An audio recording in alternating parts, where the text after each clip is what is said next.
Ross Kofi here, still enjoying this food here at Oyun Botanical Garden.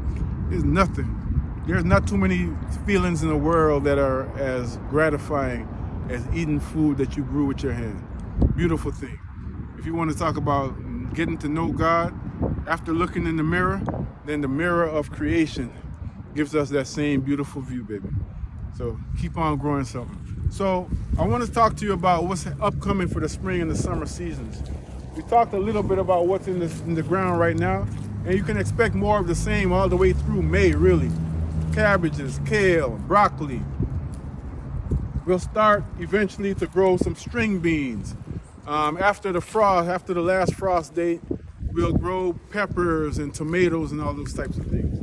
What also comes up a lot, and we're gonna head over to another exciting part of the garden, but I want to show you this. Another one of the perennials. This is lemon balm. Again, one of those things, if you could smell it, but I'm just smelling it for you right now, just holding space for you. Lemon balm is one of the perennial meaning plants that come back year after year. They do not lose their root, they die back for the winter, and then they come back strong for the summertime. All right, so as we walk over to this other part, I'm just reminded of the beautiful work that Queen Yan and Kamikaze and them are doing out here to really take this energy, this sacred space to a whole nother level of enjoyment, because, we eat with our eyes. My sister Tina tells us that all the time, and what they're doing is making it delicious for us before you even bite your, before I almost lost my train of thought, before you even bite your mouth in some of this stuff. So what you can expect in terms of the garden, in terms of the market especially, we have bi-weekly markets. So every 2 weeks we'll be here from 11 to 6. And what you will expect is culture. Agriculture, the first culture. So you'll have fresh foods year round, right? Fresh foods grown right here on the property, or sometimes sourced from another one of our farms. And you'll have music, you'll have conversation, you'll have the sharing, which really comes from the desire for our people to really be empowered. Not just the fact that we're here at market, but we ain't running from currency. So we're here to provide, and to share currency. However, part of the currency for us is knowledge, the education. So you make an investment every time you come. You ain't coming to spend nothing, first of all, right? You're coming to invest, and you're investing in education where, as the proverb says, we teach one how to fish instead of just giving you a fish or giving you a broccoli. I want to teach you how to grow. So one of the things you can also expect outside of market is we have a whole lineup of classes coming. You can check the link in the bio for that. Let's go over here and just talk a little bit more about some more of what's growing.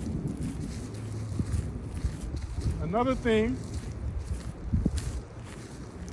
another sure shot way to learn about what we're growing here is to get your hands dirty.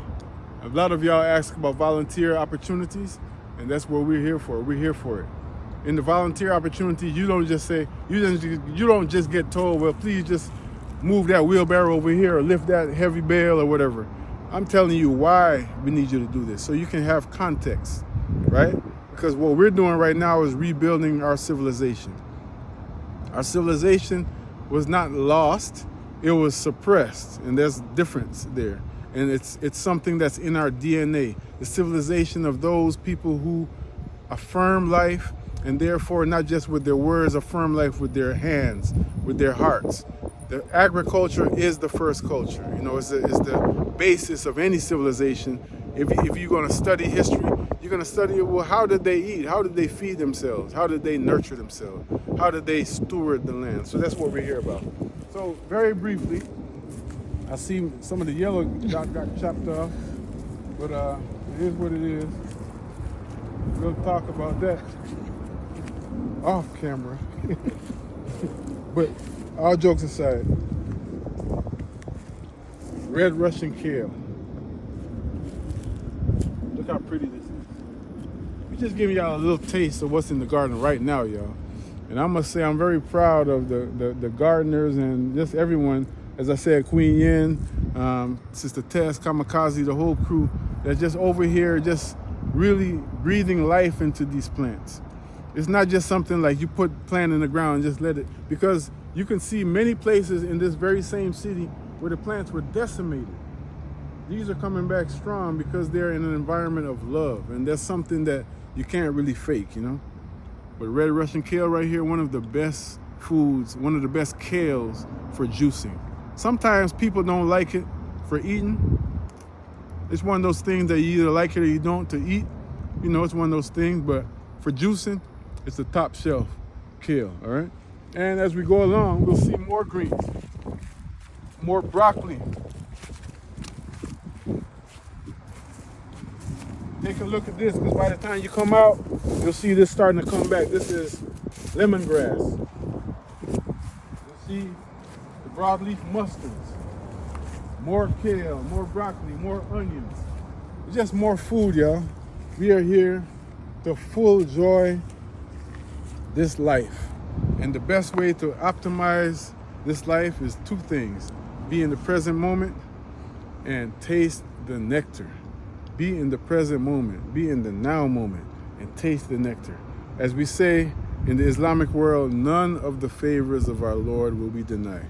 We're looking forward to seeing y'all in the market soon. Peace.